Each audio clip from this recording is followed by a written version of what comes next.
अस्सलामुअलैकुम dear students. आज के इस लेक्चर में हम 9th class physics unit number 4 turning effect of forces article 4.3 resolution of forces इस आर्टिकल को डिस्कस करेंगे। आज का आर्टिकल स्टार्ट करने से पहले हम थोड़ा सा लास्ट आर्टिकल जिसको हमने प्रीवियस वीडियो में सीखा था article 4.2 addition of forces head to tail rule, इसको रिवाइज कर लेते हैं कि हेड टू टेल रूल से जब हमने दो फोर्सेस या दो वेक्टर्स को ऐड किया था तो हमने वो वेक्टर कंसीडर किए थे जिनको हमने ऐड करना था। फॉर एग्जांपल इन वेक्टर्स को हमने नेम दिया था वहाँ पे वेक्टर ए और वेक्टर बी का। So this is vector A and this is vector B. उसके बाद जो नेक्स्ट स्टेप था हमने विदाउट चेंज इन डायरेक्शन जो वेक्टर ए है उसको फर्स्ट वेक्टर कंसीडर किया था और फिर जो हमारा सेकंड वेक्टर है बी उसकी टेल को हमने ज्वाइन कर दिया था फर्स्ट वेक्टर के हेड के साथ। और लास्टली जब हमने इनका रिजल्टेंट फाइंड किया था तो हमने फर्स्ट वेक्टर की टेल यानी वेक्टर ए की टेल को ज्वाइन कर दिया था एक वेक्टर के साथ वेक्टर बी के हेड के साथ। तो हमारे पास ये वेक्टर आता है, इस वेक्टर को हम कहते हैं रिजल्टेंट वेक्टर। और ये जो दो वेक्टर थे ये ए एंड बी है। अब यहाँ पे आप ज़रा गौर करें तो हम ये कह सकते हैं कि अगर ए और बी वेक्टर दोनों को ऐड करें तो हमारे पास से रिजल्टेंट वेक्टर आता है, या अल्टरनेटिवली हम ये कह सकते हैं जो रिजल्टेंट वेक्टर है वो दो वेक्टर से मिलके बना है, यानी वो ए और बी से मिलके बना है। तो या हम इसको इस तरह से भी कह सकते हैं कि जो वेक्टर आर है उसके दो कंपोनेंट हैं जिनसे वो मिलके बना है ए और बी। एक्चुअली कंपोनेंट वो चीज़ होती है जिससे मिलके कोई चीज़ बनी होती है। तो यहाँ पे जो वेक्टर आर है वो दो वेक्टर से मिलके बना है। तो इस तरह जो वेक्टर आर के फिर दो कंपोनेंट होंगे ए एंड बी। अब इस प्रोसेस का अगर हम थोड़ा सा रिवर्स सोचें, रिवर्स क्या था, पहले क्या था, पहले हमारे पास दो वेक्टर थे, हमने इन दो वेक्टर को ऐड किया और रिजल्टेंट वेक्टर निकाल लिया। अब इसका इन्वर्स क्या होगा, इसका अपोजिट क्या होगा? अपोजिट इसका ये होगा कि हमारे पास एक वेक्टर रिजल्टेंट वेक्टर पहले से मौजूद है, हमने क्या करना है इस वेक्टर के कंपोनेंट फाइंड करने हैं जिससे ये मिलके बना है। पहले हमने कंपोनेंट से रिजल्टेंट वेक्टर फाइंड किया, अब हम रिजल्टेंट वेक्टर से उसके कंपोनेंट फाइंड करेंगे। तो इसी को कहते हैं रेजोल्यूशन ऑफ फोर्सेस। अब रेजोल्यूशन ऑफ फोर्सेस जैसा कि अभी आपने देखा कि इसमें हम क्या करेंगे, एक वेक्टर या एक फोर्स को उसके कंपोनेंट में तोड़ेंगे। यानी हम ये कह सकते हैं कि रिजल्टेंट फोर्स या रिजल्टेंट वेक्टर पहले से मौजूद है, हमने जिन कंपोनेंट से वो फोर्स या वो वेक्टर मिलके बना है उन कंपोनेंट्स को फाइंड करना है। तो जैसे यहाँ पे हमने देखा कि जो वेक्टर आर है वो उसके दो कंपोनेंट हैं, यानी वो दो वेक्टर से मिलके बना है, vector A and vector B से। अब ये तो जो ए और बी वेक्टर हैं वो इस वेक्टर आर के कंपोनेंट हैं। अगर यही जो वेक्टर आर है इसके जो कंपोनेंट है ए और बी वो कुछ इस तरह से हों कि इनके दरमियान 90 का एंगल हो, तो फिर ऐसे कंपोनेंट को कहते हैं परपेंडिकुलर ऐसे कंपोनेंट को हम कहते हैं mutually perpendicular components.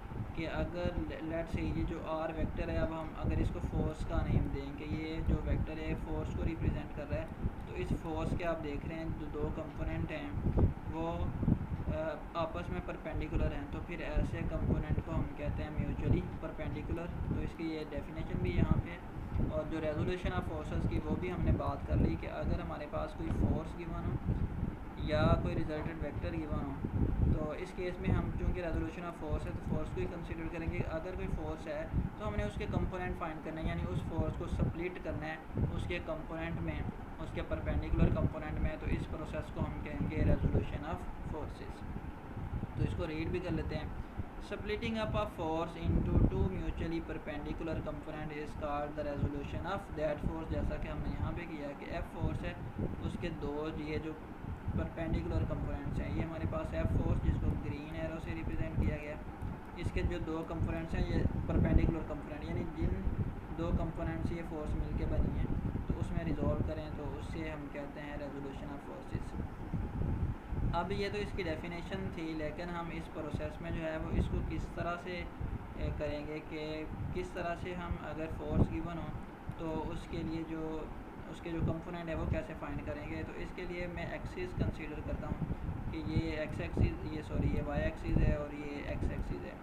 This is x axis and this is why axis. अब क्या करेंगे हम, जिस फोर्स के हमने कंपोनेंट फाइंड करने होंगे, इस बात को ज़रा गौर से समझिएगा, जिस फोर्स के हमने कंपोनेंट फाइंड करने होंगे उसके हेड से हम एक परपेंडिकुलर ड्रा करेंगे, एक परपेंडिकुलर ड्रा करेंगे एक्स एक्सिस के ऊपर, जैसा कि मैंने आपके सामने ये यहाँ पे किया कि एक परपेंडिकुलर ड्रा किया फोर्स F से, जिसके हमने कंपोनेंट फाइंड करने हैं, जिसको रिजॉल्व करना है। उस फोर्स के हेड से हमने एक्स एक्सिस के ऊपर एक परपेंडिकुलर जो है वो ड्रॉप कर दिया। तो इस पॉइंट से जहाँ पे वो एक्स एक्सिस को कट करेगा और इस पॉइंट पे जहाँ से हमने स्टार्ट किया था उसको ड्रॉ करना यहाँ तक, ये आप देख रहे हैं कि ये एक वेक्टर बन रहा है और ये वेक्टर जो है ये वाई एक्सिस के लॉन्ग है। सिमिलरली इस पॉइंट से जहाँ से फोर्स एफ स्टार्ट हो रही है और यहाँ से अगर हम इसके साथ एरो लगा दें तो ये भी एक वेक्टर बन रहा है जो कि एक्स एक्सिस के लॉन्ग है। तो अब ये आप यहाँ पे देख सकते हैं ये दो कंपोनेंट बन गए। अब अगर आप हेड टू टेल रूल से देखें तो आपको लग रहा है कि अगर ये ब्लू एरो जो है इसको और ये जो रेड एरो इसको ऐड करें तो हमारे पास ये वाला जो ग्रीन लाइन है ये आती है, यानी फोर्स आती है। तो इसका मतलब ये हुआ ये जो फोर्स है ये दो कंपोनेंट से मिलके बनी है। दिस कंपोनेंट जो कि अलॉन्ग एक्स एक्सिस है और ये वाला कंपोनेंट जो कि अलॉन्ग वाई एक्सिस है। अब फोर्स का वो कंपोनेंट जो कि अलॉन्ग एक्स एक्सिस है उसको हम नेम देते हैं एफ एक्स का, और फोर्स का वो कंपोनेंट जो कि वाई एक्सिस के अलॉन्ग है उसको हम नेम देते हैं एफ वाई का।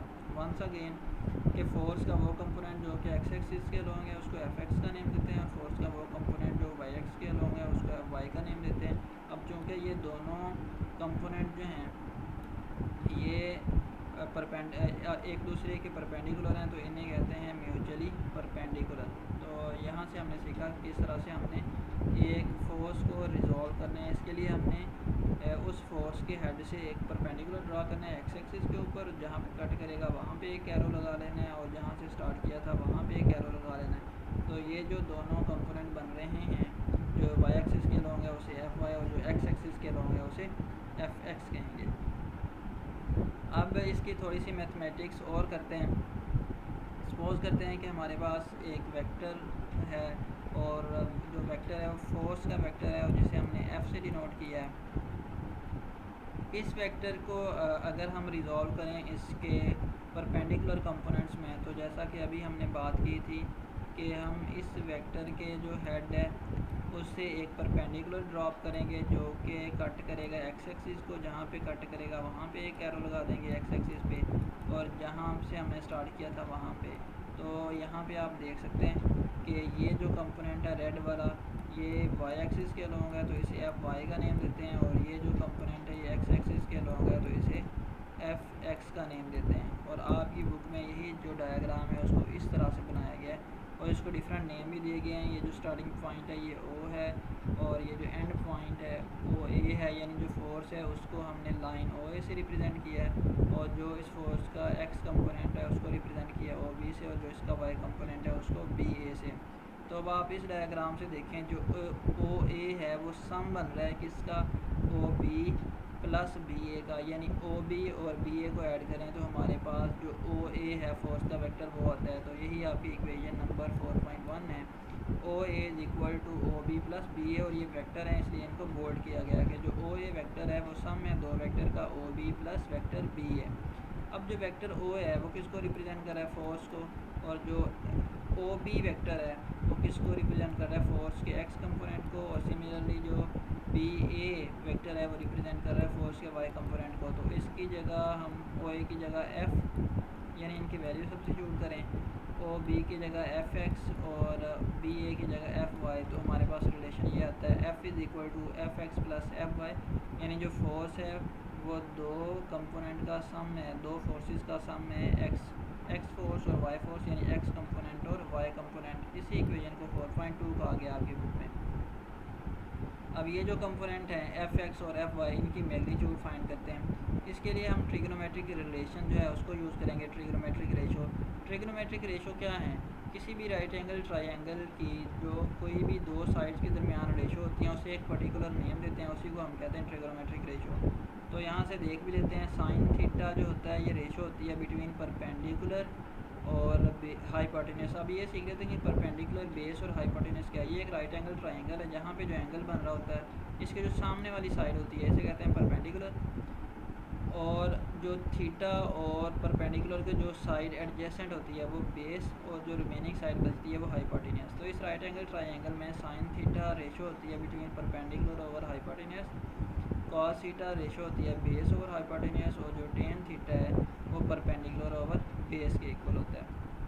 अब यहाँ से हम ट्रिग्नोमेट्रिक रेशोज़ को यूज़ करेंगे और एफ एक्स और एफ वाई यानी परपेंडिकुलर कंपोनेंट्स के मैग्नीट्यूड को फाइंड करेंगे। ये वही डायग्राम है जिसको हमने पिछले पेज लास्ट पेज पे देखा है। अब इस डायग्राम में अगर हम देखें तो ये थीटा है, थीटा के सामने वाली जो साइड है वो परपेंडिकुलर है और परपेंडिकुलर साइड को ए बी से रिप्रेजेंट ए बी लाइन से रिप्रेजेंट किया गया या ए बी वेक्टर से हम कहने के रिप्रेजेंट किया गया। और जो थीटा और परपेंडिकुलर के एडजेसेंट साइड है वो बेस है, और इस केस में जो बेस को रिप्रेजेंट किया गया ओ बी से, और जो एक साइड बच जाती है वो फिर हाइपोटेनियस होगी जिसको रिप्रेजेंट किया गया है ओ ए से। तो अब हम डिफ़ाइन करते हैं यहाँ पे कॉस थीटा। कॉस थीटा यहाँ से आप देख सकते हैं क्या है, बेस ओवर हाइपोटेनियस। तो बेस को यहाँ पे किससे रिप्रेजेंट किया गया, ओ बी से, और हाइपोटेनियस को ओ ए से। तो कॉस थीटा किसके इक्वल आएगा, ओ बी ओवर ओ ए। अब ओ बी किसके इक्वल है, ये तो एफ एक्स के इक्वल है। यहाँ से हमने देखा भी था लास्ट स्लाइड पे कि एफ एक्स जो ओ बी है वो एफ एक्स को रिप्रेजेंट कर रहा है, और जो ओ ए है वो एफ़ को रिप्रेजेंट कर रहा है। यहाँ पे आप देख भी रहे हैं। तो जो कॉस थीटा है वो किसके इक्वल आ जाएगा, एफ एक्स ओवर एफ़, और यहाँ पे एफ़ डिवाइड हो रहा है, इस साइड पे आप लेके आएंगे तो क्रॉस मल्टीप्लाई होगा इसके साथ।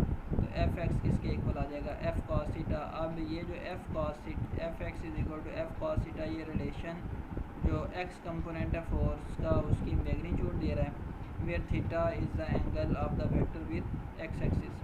अब साइन थीटा को डिफाइन कर लेते हैं। साइन थीटा आता है परपेंडिकुलर ओवर हाइपोटेनस।